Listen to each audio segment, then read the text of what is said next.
5.2, fiche de stock des produits finis. Voilà.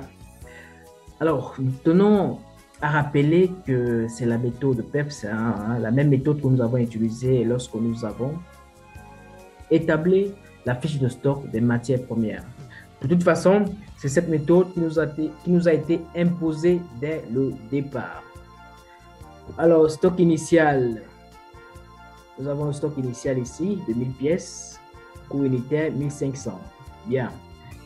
Production 3000, bon, ça sont les engrais, 3000.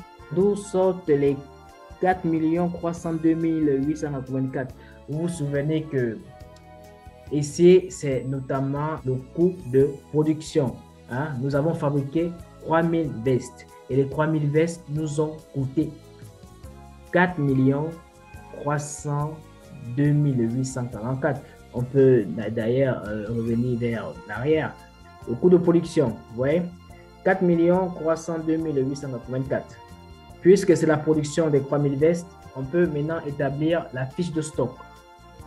Production 3000 pièces, voilà, le coût unitaire à 1434. Bien, venons à présent au niveau des sorties. J'espère que vous n'avez pas oublié le mécanisme du premier engrais, première sortie. Bien, première consommation. On a vendu combien? On a vendu 2500 vestes. D'accord? Les 2500 sont valorisés à combien au sein de l'entité? Avec la méthode de premier engrais, première sortie, qui stipule que c'est le plus ancien qui doit d'abord sortir. Alors, première consommation, le plus ancien, c'est le stock initial, les 1000. Nous allons d'abord évacuer les 1000, c'est ce qui est fait ici. Ensuite, deuxième consommation, on prend la quantité qui reste pour pouvoir atteindre la consommation. Si, bien sûr, l'engrais qui suit, ou encore, disons simplement, si le stock qui suit après le stock initial nous permet de prendre cette quantité-là. Si ça ne nous permet pas de prendre cette quantité, on prend juste la partie que le stock peut supporter. Bon, notre chance ici, c'est que voilà, nous avons la production 3000 et il nous reste juste 1500 pour atteindre la consommation. La consommation, c'est 2500 pièces. Alors, on prend les 1500 à combien d'unités? L'unité, bien sûr, à 1434 en fait. C'est ça. Premier engrais, premier sorti. Les premiers engrais, ce sont les 1000. Les 1000 sont sortis. Maintenant, il nous reste combien pour atteindre la consommation? 1500. On vient maintenant puiser ici.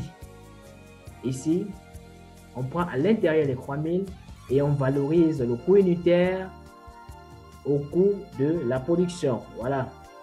Donc, on a bien respecté la consommation. La quantité, c'est 2500. Vous voyez, 1000 plus 1500, ça fait 2500. Bien, alors, ici, c'est le coût de production des produits vendus. Voilà, ça, ce n'est pas le coût de production, c'est le coût de production des produits vendus. Coût de production des produits vendus. Ce n'est pas le coût de production simple, c'est simplement le coût de production des produits vendus. Donc, la sommation de ces deux valeurs-là font 3 651 422 ZAF. Donc, les 2500 que nous avons vendus nous ont coûté 3 651 422. Pourquoi il est nécessaire de calculer ça? N'oubliez pas, les amis, nous avons dit que cet exercice est simplement la présentation du processus de fabrication. D'accord? Comment est-ce qu'on quitte du coût d'achat des matières premières jusqu'au résultat analytique? Nous avons vendu 2500, c'est vrai. Mais les 2500 à 2000 francs l'unité, d'accord, ça fait 5 millions. Mais les 5 millions, c'est le chiffre d'affaires. Mais nous, on veut calculer le résultat analytique. Donc, pour calculer le résultat analytique, il faudrait qu'on sache à combien on peut estimer le coût des produits vendus. On ne peut pas estimer, on calcule. Donc, c'est ce que nous avons fait. Bien. Donc, voilà.